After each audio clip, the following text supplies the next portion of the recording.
Do you run if you see a black cat? Or cringe if you've stepped on a crack? And do you even avoid ladders? Maybe you salute when you see a magpie, or would you expect 7 years bad luck if you smash a mirror?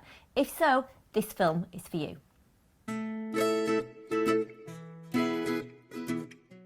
The best way to feel better about superstitions is to actually understand where they came from and their origins. And the fact is that all superstitions, they've literally been handed on through time and passed on to the next generation. So these superstitions, they actually go back to our ancestors when they didn't have the knowledge that we do now. They didn't have medicine, they didn't understand science. And so what they would actually do is they would explain natural occurrences with a supernatural explanation. So things like thunderstorms, things like tsunamis, things like tornadoes, they assumed that this was something to do with the supernatural. So what they did was they counteracted it with a host of different superstitions. So that's how they start, and then cultural habits carry them on into the future. So it's important to realise they are nothing but cultural habits. They are not conscious beliefs. And all these have an origin. So if you look at the origin, then you can help to overcome your superstitions. So for example, touch wood. That's a very common one. And touching wood is based on the thought process from the pagans that actually there were evil spirits in wood, and if they touch wood, then the evil spirits would not hear what they just said, and therefore it would make everything okay.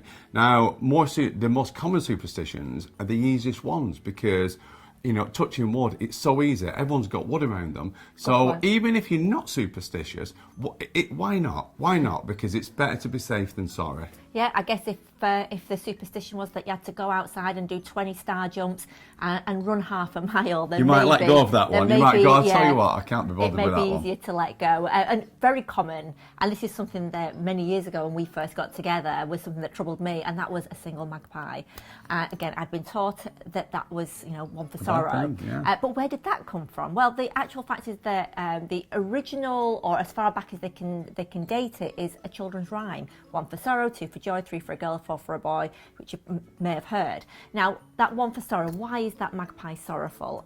Well, the truth is that most magpies, they get a partner, and that is their partner for life. Most magpies only live 3 years. So when you see a single magpie, the sorrow actually belongs to the magpie because potentially it's lost its love. That's really sad, isn't it? It is. Yeah, so, you know, it's not against you, it's the magpie that's sorrowful. Yeah.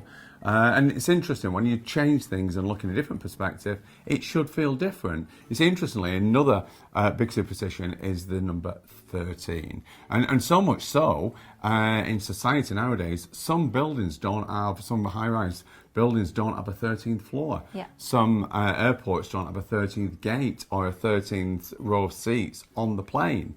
That's how superstitions can actually be brought into society.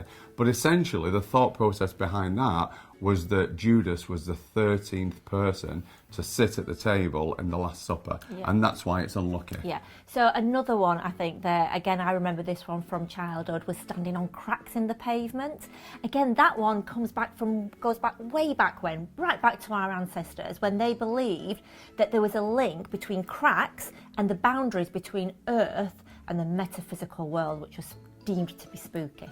And that little, there's a rhyme with that was a beetle or a blackjack would come to your wedding. I've stood on loads of cracks, and I don't remember any Beetles coming to our wedding, do you? I would have loved the Beetles to come to our wedding and play. Beatles, obviously, would have been entirely different. Another one is actually walking under a ladder. And, you know, whilst, let's say, a bit of caution here, if you had a workman up a ladder, you won't want to walk under it in case he drops something on you. But walking under a ladder is a big no-no for a lot of people, and that stems from when someone was being hung and they actually walked under a ladder to get to the gallows. There you go. And then another one is new shoes. You see, I didn't even know this until we got married, and Nick said to me, oh, it's supposed to be bad luck to put new shoes on a table. And I was like, I didn't even know that. So all my life I'd been putting new shoes on a table without any effect, no problems. So where does that come from, Eva? From where does it come from? So it actually comes from when people died, they would inevitably buy brand new shoes for the deceased, and they would then get laid out on a table. So that's where that one comes from. So I would like to say, really, there's no such thing as good or bad luck. If you consider the Roman philosopher Seneca, he said that luck happens when preparation meets opportunity. Now, knowing that case, then we can create our own luck. Yeah, and we might be more superstitious if we've had challenges in our life, or at a time, just like our ancestors, when they felt that they had no control. So it's a kind of, I'll give this a go. But ultimately, you can create your own luck, and there are certain things that you can do to be more positive and be happier, so that you can actually let those superstition go. So do take a look around our channel, because there's loads of things on there. And we share some great little tips and techniques on our podcast, which is called Making the Change.